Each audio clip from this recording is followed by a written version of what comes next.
तो स्टूडेंट्स, आज हम कक्षा 12 की फिजिक्स में एम्पियर के परिपथी नियम को पढ़ेंगे। एम्पियर का परिपथी नियम विद्युत चुंबकत्व में एम्पियर का परिपथी नियम उसी प्रकार से है जैसे स्थिर वैद्युतिकी में गॉस का नियम पढ़े थे। गॉस के नियम के समरूप है एम्पियर का परिपथी नियम। इसका स्टेटमेंट हम चलिए जान लेते हैं क्या हो है। किसी बंद परिपथ की सीमा के अनुदिश चुंबकीय क्षेत्र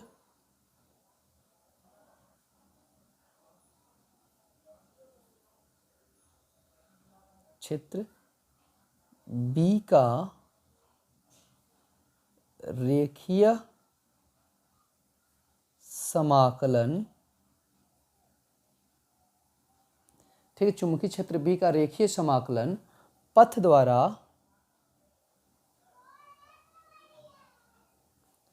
द्वारा घिरी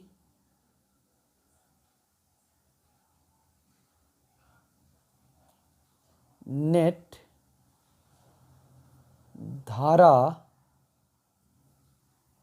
का म्यू नॉट गुना होता है। ठीक है, किसी बंद परिपथ की सीमा के अनुदिश चुंबकीय क्षेत्र B का रेखीय समाकलन पथ द्वारा घिरी नेट धारा का म्यू नॉट गुना होता है। ठीक है, नेट धारा I मान लेते हैं, I का म्यू नॉट गुना होता है। इतनी बात समझिए। यह स्टेटमेंट है एम्पियर का परिपथी नियम। एम्पियर का परिपथी नियम आपसे पूछा जाएगा तो आप यही बताएंगे, किसी बंद परिपथ के सीमा के अनुदिश चुंबकीय क्षेत्र B का रेखीय समाकलन पथ द्वारा घिरी नेट धारा I का म्यू नॉट गुना होता है। ठीक है, अर्थात हम इसको मैथमेटिकल रूप में ऐसे लिख सकते हैं, अर्थात integration of vector B dot dl बराबर म्यू नॉट I। यह एम्पियर के परिपथी नियम का स्टेटमेंट है। ठीक है, चलिए इसकी उपपत्ति कर लेते हैं। एम्पियर के नियम की उत्पत्ति में हम मान लेते हैं, माना कागज के तल के लंबवत एक लंबा तार XY है। ठीक है ना, एक लंबा तार यह XY है। ठीक है, कागज के तल के लंबवत जिसमें ऊपर की ओर धारा I बह रही है, इसमें ऊपर की ओर धारा I बह रही है। ठीक है, अब मान लेते हैं कि माना R त्रिज्या का एक वृत्तीय पथ है। R त्रिज्या का एक वृत्तीय पथ है जिसका केंद्र O कहाँ स्थित है? केंद्र O तार पर स्थित है। वृत्तीय पथ के किसी बिंदु P पर चुंबकीय क्षेत्र की तीव्रता कितनी होगी? बायो-सेवर्ट के नियम के अनुप्रयोग के अनुसार वृत्त के केंद्र पर, कुंडली के केंद्र पर हमने निकाला था चुंबकीय क्षेत्र की तीव्रता, आपको याद भी होगा। चुंबकीय क्षेत्र की तीव्रता B कितनी होगी? B बराबर mu not I upon 2 pi R होता है। ठीक है, इसको आप इक्वेशन 1 बना लो। ठीक है, अब हम निकालते हैं चुंबकीय क्षेत्र का बंद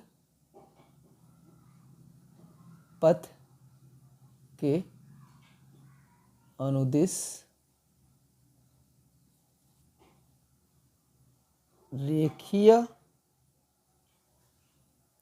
समाकलन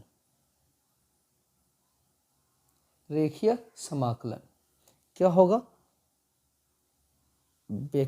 integration of vector B dot dl is equal to integration of vector B dot vector D L है, तो ये डॉट प्रोडक्ट करेंगे तो B into D L cos theta हो जाएगा, ठीक है ना। तो अब यहाँ पे हम लिखेंगे चूंकि वृत्तीय पथ के किसी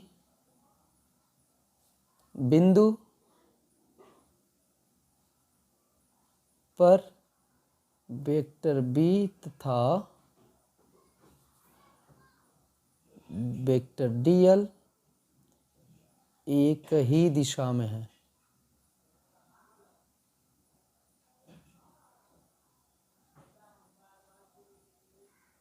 ठीक है, एक ही दिशा में वेक्टर बी और डी एल दोनों क्या है, एक ही दिशा में है, इसलिए थीटा बराबर क्या होगा 0। तो चलिए कर लेते हैं, इसलिए integration of B dot D L बराबर integration of B D L cos 0, ठीक है, और कॉस 0 अंश का मान होता है 1। तो रख देते हैं integration of vector B D L बराबर बी को बाहर कर लेते हैं, बी इंटीग्रेशन ऑफ यहाँ पे डी एल बचेगा और cos 0 का मान 1 होता है, तो इंटू 1 लिखें या ना लिखें कोई बात नहीं।